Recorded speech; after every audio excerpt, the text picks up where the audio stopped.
রাজনৈতিক দল হিসেবে জামায়াত ইসলামীর নিবন্ধন অবৈধ ঘোষণা করে হাইকোর্টের দেওয়া রায় গত ১ জুন বাতিল করে আপিল বিভাগ। পরে বিষয়গুলোর নিষ্পত্তি করতে ইসিকে নির্দেশ দেয় আদালত।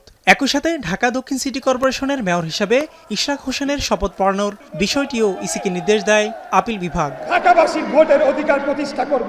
দেশের বড় দুই রাজনৈতিক দলের এই দুই ইস্যু নিয়ে একাধিকবার বৈঠকে বসে কমিশন। সবশেষ বুধবার বিকেলে ইসির ষষ্ঠ কমিশন সভায় জামায়াতের নিবন্ধন ও প্রতীক ইস্যু এবং ইশরাক হোসেনের মেয়র ইস্যু নিয়ে বিস্তারিত আলোচনা হয়। ২.৫ ঘন্টার বৈঠকে সব ধরনের আইন পর্যালোচনা করে জামায়াতে ইসলামীর নিবন্ধন ও দাড়িপাল্লার প্রতীক ফিরিয়ে দেওয়ার বিষয়ে সিদ্ধান্ত হয়েছে বলে জানায় ইসি। ওনারা আমাদের কাছে দুটো জিনিস একসাথে চেয়ে একটা আবেদন করেছেন। তবে আমরা যেহেতু এখন নীতিগত সিদ্ধান্ত আমরা নিয়ে ফেলেছি, এখন আমাদের সেক্রেটারিয়েট ওয়ার্কআউট করবে। এমনও হতে পারে যে তাদের নিবন্ধনটা যেহেতু কোর্টের আদেশ আমাদের হাতে আছে তাৎক্ষণিকভাবে দিয়ে দিব, আর অ্যাজ অ্যান্ড ওয়েন দাড়িপাল্লা প্রতীকটা হয়ে আসে তখন তারা উনি পাবেন। ঢাকা দক্ষিণ সিটি কর্পোরেশনের মেয়র হিসেবে ইশরাক হোসেনের নাম ঘোষণা হবে কিনা এমন প্রশ্নে ইসি সানাউল্লাহ জানান, দায়িত্বের জায়গা থেকে কমিশন গেজেট প্রকাশ করেছেন।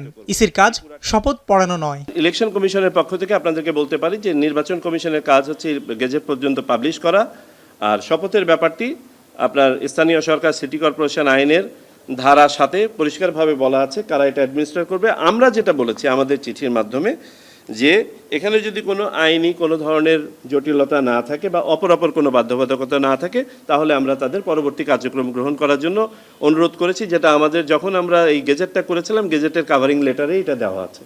ঈদের আগে ইসি সচিবালয়ের শেষ কর্মদিবসের সংবাদ সম্মেলনে উঠে আসে আগামীর জাতীয় সংসদ নির্বাচনের নানা বিষয়ে। প্রতীক আছে, এটাকে আমরা ১০০তে উন্নীত করব।